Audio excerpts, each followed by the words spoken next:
નોટબંધીની અસર શાકભાજીમાં પણ જોવા મળી। ખેડૂતો પોતાના ખેતરોમાં વાવેલી શાકભાજી હવે જાતે જ વેચવા લાગ્યા છે, પરંતુ છૂટા નાણાંના અભાવે લોકોને હવે પાણીના ભાવે શાકભાજી વેચવા પડી રહ્યા છે।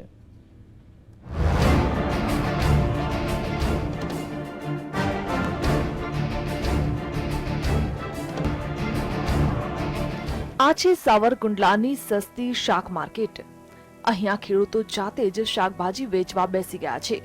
અહીંયા તમામ શાક 5 થી 10 રૂપિયા કિલો વેચાઈ રહ્યું છે। જો કે આ ભાવથી ખેડૂતોને પોસાતું ન હોવા છતાં વેચવું પડે છે, તો વેપારીઓ પણ સસ્તામાં શાકભાજી વેચીને આ નોટબંધીમાં રોકડી કરી લે છે।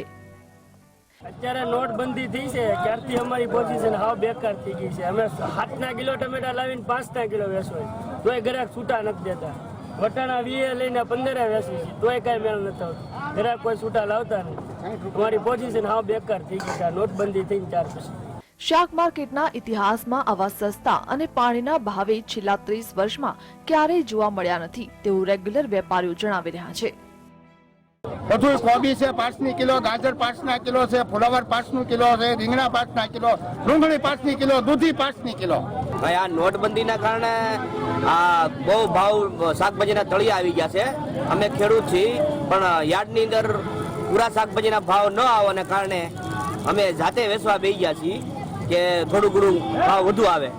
એટલે આજે બપોર સુધી શાકભાજીનું પૂરું કરીને બપોર પછી અમારું ખેતીનું કામ કરીએ।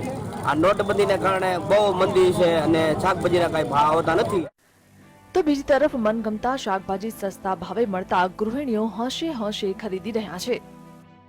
શાકભાજીનો ભાવ પહેલા 60 રૂપિયા જેવું હતું, અત્યારે 20 રૂપિયા જેવું થઈ ગયું છે।